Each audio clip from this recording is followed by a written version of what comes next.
मैं हूं एस्ट्रोलॉजर के एम सिन्हा और मैं अपने इस यूट्यूब चैनल पर आप सभी का हार्दिक स्वागत करता हूं। देखिए, शनि देव जो हैं वो राहु के नक्षत्र में इनका नक्षत्र परिवर्तन होने वाला है और ये शतभिषा नक्षत्र में गोचर करेंगे।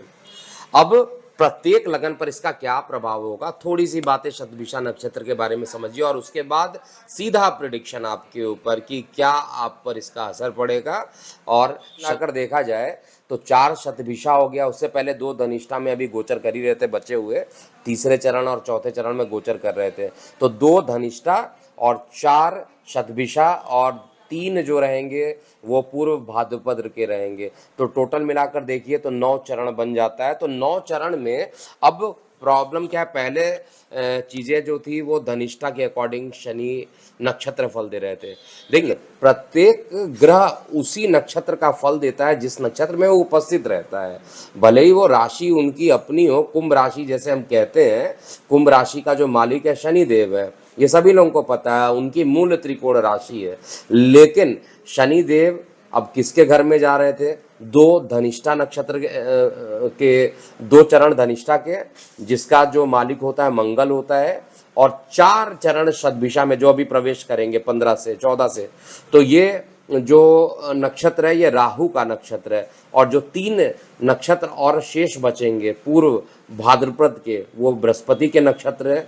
तो अब क्वेश्चन यहाँ पर थोड़ा कन्फ्यूजन लोगों को ज़रूर होता है कि ये तो इनका जो जो कुंभ राशि बनी हुई है वो बेसिकली राहु से बनी हुई है, वो बृहस्पति से बनी हुई है, और थोड़ा सा जो पार्ट उसके अंदर आता है मंगल की राशि है, लेकिन है तो शनि। तो बहुत कन्फ्यूजन वाली बात आ रही है कि अब प्रिडिक्शन किसके आधार पे दिया जाए। तो नक्षत्र का फल निश्चित रूप से यहाँ पर मिलता है। जो राशि बन गई, कुंभ राशि बनी जरूर इनसे है, लेकिन इनका जो फल होगा वो हमेशा नक्षत्र के बेसिस पे होगा। नक्षत्र के अनुसार ही फल देना ज़्यादा सटीक होता है। कुंभ राशि है, इनकी मूल त्रिकोण है, और अब ये शतभिषा नक्षत्र में जाएंगे। शतभिषा नाम से क्लियर है, 100, शत का मतलब 100, जैसे हम लोग कहते हैं 100%, तो 100% कहते हैं। तो शत का मतलब 100 हो गया, और भिषा का मतलब होता है झुंड या एक प्रकार से गैदरिंग जिसको कहते हैं। तो 100 तारों का ये झुंड होता है। ये शत तारक भी कहलाते हैं या शतभिषा कहलाते हैं, बहुत सारे इनको नाम दिए गए हैं। लेकिन शतभिषा नक्षत्र जो है वो एक प्रकार से देखा जाए तो राहु का नक्षत्र है, और राहु के नक्षत्र में जब शनिदेव गोचर करते हैं या राहु के साथ शनि गोचर करते हैं तो इनका अलग अलग जातकों पर अलग अलग प्रभाव पड़ता है। कई बार पुस्तकों में आप पढ़िएगा तो ये भी लिखा है कि शापित कुंडली का भी निर्माण शनि और राहु मिलकर कर दिया करते हैं। लेकिन क्या वाकई ऐसा सत्य है? सबसे पहले ये चेक किया जाए। मेरे पास तो बहुत सारी कुंडली है जिसमें शनि राहु साथ में बैठे हैं, लेकिन लोगों को शाप नहीं लगा, वरदान सा मिला। कई बार केसेस में देखा जाए तो वो शापित रही और रियल लाइफ में उनको शाप का प्रभाव भी मिला। तो ये डिपेंड करता है कि शनि किस नक्षत्र में थे, राहु किस नक्षत्र में थे। शतभिषा नक्षत्र वैसे देखा जाए तो एक खोज करता होता है, एक प्रकार से चीज़ों को डेवलप करना, रिसर्च एंड डेवलपमेंट वर्ड आ जाए तो सबसे बेटर रहेगा, रिसर्च एंड डेवलपमेंट करना। और इनके जो देवता हैं, वरुण देवता हैं, तो वो भी एक प्रकार से औषधि के लिए जाने जाते हैं। तो औषधि और 100 तारों का जो समूह होता है उसको बेसिकली डॉक्टर कहते हैं, और शनि खुद डॉक्टर प्लैनेट है। तो शनि का एक 100 तारों के झुंड में जाकर प्रवेश करना क्या बहुत अच्छा परिणाम देगा, या उसी समय तो गुरु चांडाल दोष का भी फॉर्मेशन होगा, उसी समय राहु पर शनि की नीच दृष्टि होगी। अब नीच दृष्टि कहने का मतलब आप देखिए, जैसे हम लोग भी अगर रियल लाइफ में देखते हैं, कई लोग आपके प्रियजन होते हैं, बड़ी अच्छी दृष्टि से आप उनको देखते हैं। कई लोग जो होते हैं एकदम आपके शत्रु होते हैं, तो आप उसको शत्रु दृष्टि से देखते हैं। और नीच दृष्टि ऐसी दृष्टि होती है जहाँ पर एकदम मतलब आपके माइंड में अगर कोई व्यक्ति दिख गया और आप उसको कह दीजिए कि एकदम पूरा नीचता की अति परिकाष्ठा तक पहुंच गया है, तो आप माइंड में इमेज वहां पर बना सकते हैं कि नीच का क्या मतलब है। नीचता और शत्रु दोनों में अंतर होता है, लेकिन यहाँ पर गुरु चांडाल दोष का पढ़ना शनि राहु के नक्षत्र में राहु को ही नीच दृष्टि से देखेंगे। ये बड़ा अजीब सा कॉम्बिनेशन सुनने में आपको मिल रहा है। शनि राहु के नक्षत्र में रह के राहु को ही नीच दृष्टि से देखेंगे तो क्या प्रभाव पड़ेगा, आइए हम समझते हैं। डायरेक्ट हम प्रेडिक्शन पार्ट पे आते हैं, मेष लगन की बात करते हैं। सबसे पहले देखिए मेष लगन में मैं केवल पॉइंट टू पॉइंट आपको बस बता दे रहा हूँ फलादेश क्या क्या होगा। थोड़ा सा मानसिक तनाव यहाँ पर बढ़ने वाला है, ये चीज़ कन्फर्म है। जो मानसिक तनाव है थोड़ा सा बढ़ेगा, और अगर बड़े भाई बहन या बड़े बुजुर्ग लोग हैं घर में जिनकी तबीयत नहीं ठीक हुई थी, उनकी तबीयत थोड़ी अब ठीक होने लगेगी।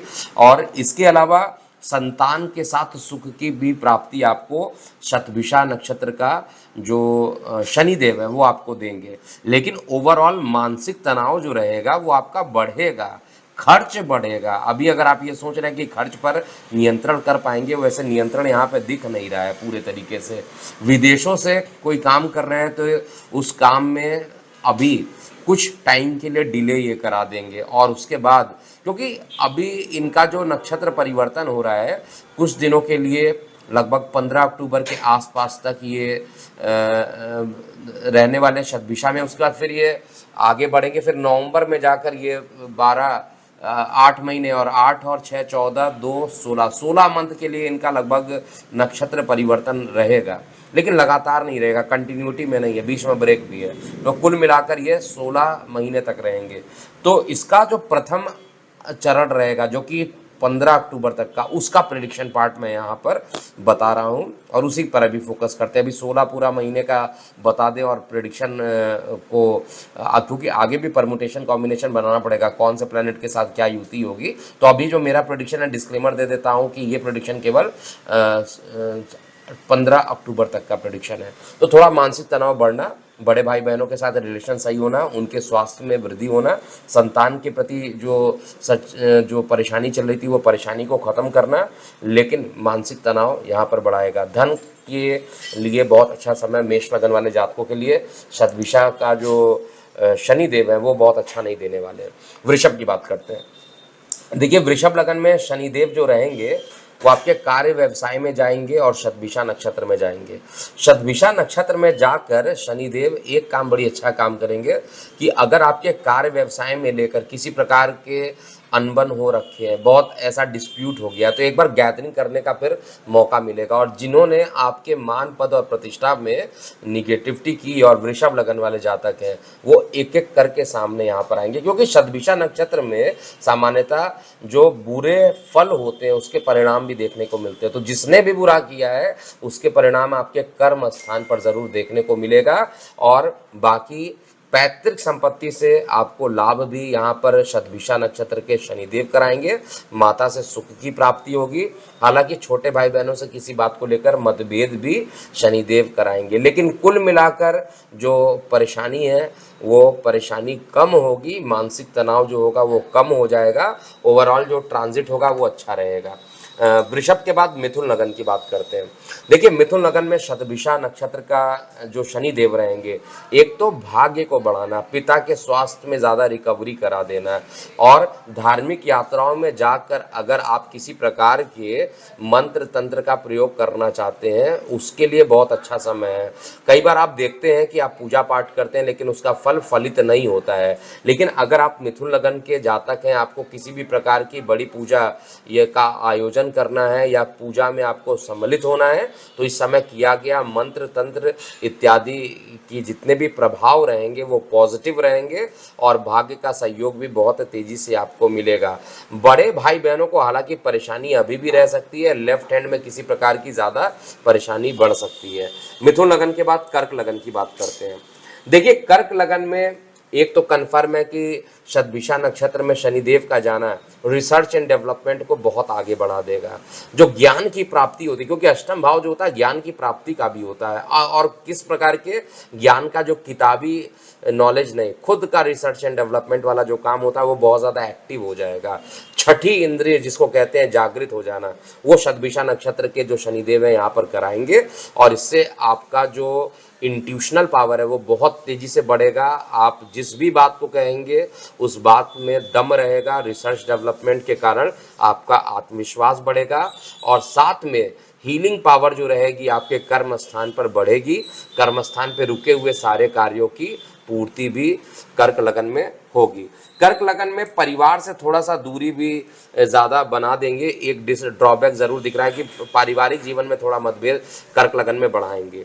सिंह लगन की बात किया जाए तो सिंह लगन में शनिदेव जो कि शतभिषा नक्षत्र में जा रहे थे, ऐसे अविवाहित लोगों के लिए जिनके विवाह तय नहीं हो रहे थे, वो अब शनिदेव वहां पर बैठ के विवाह को हालांकि विलंब करते हैं लेकिन यहाँ पर हील कर देंगे। और हीलिंग करने के कारण क्या होगा, विवाह जल्दी हो जाएगा। किसी प्रकार का मतभेद चल रहा था, मतभेद को समाप्त करेंगे और हर तरीके से गूढ़ रहस्यों में भी आपका जो झुकाव होगा बहुत तेजी से बढ़ेगा।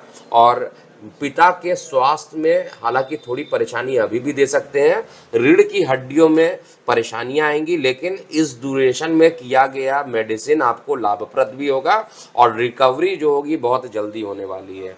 कन्या लगन की बात किया जाए तो कन्या लगन में जो शनि देव का गोचर हो रहा है उसके अकॉर्डिंग शतभिषा नक्षत्र का जो शनि होगा, एक तो रोग को भी खत्म करना और प्रतियोगी परीक्षाओं में जो भी लोग सम्मिलित होते हैं, किसी भी प्रकार की परीक्षा आप दे रहे हैं, चाहे आप एग्जामिनेशन दे रहे हैं या प्रमोशनल एग्जामिनेशन दे रहे हैं, मतलब छात्र हैं या व्यावसायिक लोग हैं, तो प्रोफेशनल के लिए भी अच्छा और विद्यार्थी वर्गों के लिए भी अच्छा।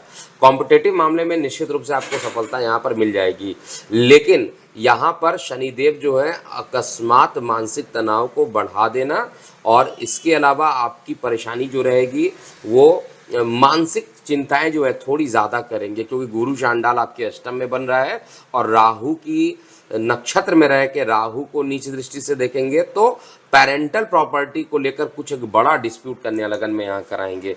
इसके अलावा अगर हम तुला लगन की बात करें तो तुला लगन में प्रेम प्रसंग को बढ़ाने का काम शनिदेव यहाँ पर करेंगे और जीवन साथी के साथ जो भी डिस्प्यूट चल रहा था उसको रिलैक्स करने की कोशिश करेंगे। अगर किसी प्रकार का कोई अफेयर चल रहा था, मैरिज लाइफ में भी अफेयर, अगर कोई एक्स्ट्रा मैरिटल अफेयर जिसे कहते हैं वो चल रहा था, तो वो अब थोड़ा सा शांत होता हुआ दिखाई देगी। और मानसिक रूप से जिन लोग परेशान है या जिनको ब्रेन स्ट्रोक हो रखा था या जिनको एंजाइटी बहुत ज़्यादा हो गई थी, इन सभी की को हील कर लेंगे शनिदेव यहाँ पर और स्वास्थ्य के मामले में अच्छा परिणाम देंगे। संतान को भी अगर कोई परेशानी थी तो उस कष्ट को भी ये खत्म कर देंगे। तुला लगन के बाद वृश्चिक लगन की बात करते हैं। देखिए, वृश्चिक लगन में अकस्मात भूमि खरीदने का योग भी शनिदेव यहाँ पर बनाएंगे। आपके प्रॉपर्टी को लेकर अगर किसी तरीके का डिस्प्यूट चल रहा था, किसी प्रकार का लिटिगेशन चल रहा था, तो वो खत्म होगा और आपके पक्ष में आता हुआ दिखाई दे रहा है। माता के साथ अगर आपके संबंध खराब थे तो सुधरेंगे और साथ में माता से सुख की प्राप्ति भी आपको यहाँ पर मिलने वाली है। व्यावसायिक मामलों में भी सफलता मिलेगी और कार्य व्यवसाय को लेकर चीज़ें अच्छी रहेंगी।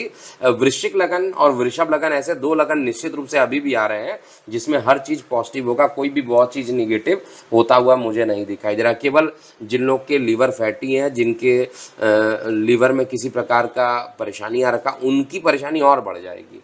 धनु लगन की बात करें तो धनु लगन में शनिदेव शतभिषा नक्षत्र में जहाँ पर बैठे हैं वहाँ पर आत्मविश्वास को बढ़ाएंगे आपके लिए।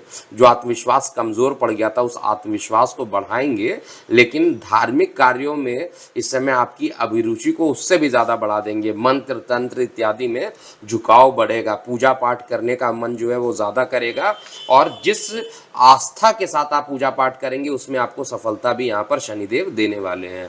लेकिन अभी भी मैं बता रहा हूँ, सीधा माइंड पर, सीधा संतान पर शनि की नीच दृष्टि पड़ेगी तो ब्रेन स्ट्रोक होने की संभावना ज़्यादा, और अगर आपकी मारक दशा है तो वो भी ज़्यादा खतरनाक हो। ध्यान देना चाहिए। विशेष रूप से धनु लगन वाले जातकों में थोड़ी सी परेशानी अभी भी आते हुए मुझे दिख रही है। धनु लगन के बाद मकर लगन की बात करते हैं।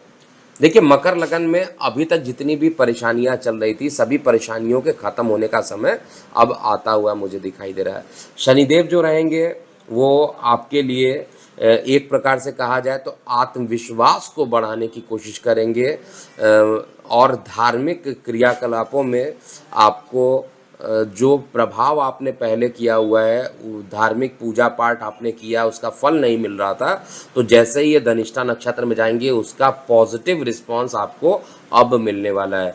स्वास्थ्य भी ठीक रहेगा लेकिन देखिए लंग्स को लेकर शनि की नीच दृष्टि पड़ेगी, तो वो दृष्टि जो रहेगी थोड़ा-सा परेशान तो लंग्स को लेकर, रेस्पिरेटरी लेकर थोड़ी-सी परेशानियाँ अभी भी मकर लगन में दिखाई दे रही है। लेकिन हीलिंग होने की संभावना बहुत ज़्यादा है। जिनको बहुत पुराने अस्थमा इत्यादि हैं, उनके लिए हील करने का बड़ी अच्छा समय है। योगा प्राणायाम अगर इस समय करते हैं, तो 100% भविष्यवाणी है कि आप बहुत जल्दी रिकवरी कर लेंगे और सब कुछ आपके फ़ेवर में आना प्रारंभ हो जाएगा। इवन किसी प्रकार का डिस्प्यूट अगर आपके बिज़नेस में चल रहा था और उसमें लीगल मामले अगर चल रहे थे, वो भी सामने निकल कर आएँगे और जो भी लोग आपको अभी तक परेशान कर रहे थे, उल्टा वो परेशान होंगे क्योंकि शनिदेव अब आपको न्याय देने वाले हैं।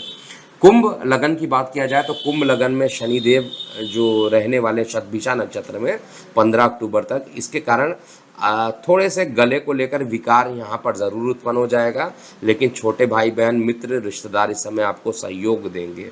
इसके अलावा वैवाहिक जीवन का जो सुख है वो आपको प्राप्त होगा और किसी प्रकार के पार्टनरशिप में काम करने से लाभप्रद परिणाम आपको देखने को मिलेंगे। अंतिम लगन की बात किया जाए अर्थात मीन लगन के लिए, तो मीन लगन में जो ये राशि नक्षत्र परिवर्तन शनि का हो रहा है, वो परिवार में किसी प्रकार का विवाद उत्पन्न हो जाना, परिवार में कहीं देव जो धनिष्ठा नक्षत्र में जा रहे हैं, वो परिवार में किसी न किसी तरीके का विवाद उत्पन्न करा देंगे। धन को लेकर किसी प्रकार का परिवार में विवाद उत्पन्न होना, गले में परेशानी उत्पन्न होना, लेकिन इतनी नेगेटिविटी होने के बाद भी आपको बचाने का काम भी शनिदेव यहाँ पर करने वाले हैं। संतान के साथ सुख की अनुभूति आप करेंगे और प्रमोशन के योग जॉब में शनिदेव ज़रूर कराने वाले हैं। तो हर तरीके से कहा जाए ये समय जो होगा योगा या मेडिटेशन के लिए बहुत अच्छा समय है। अगर मानसिक विकारों से निकलना हो और मीन लगन के जातक हो तो इस समय योगा प्राणायाम इत्यादि में अपना संपूर्ण आपको समय देना चाहिए, जिससे कि आपका जो मानसिक स्वास्थ्य है वो ठीक रहे और शारीरिक रूप से भी किसी प्रकार की कोई परेशानी ना हो। तो अभी के लिए इतना ही। मैं हूँ एस्ट्रोलॉजर के एम सिन्हा। ओम नमः शिवाय।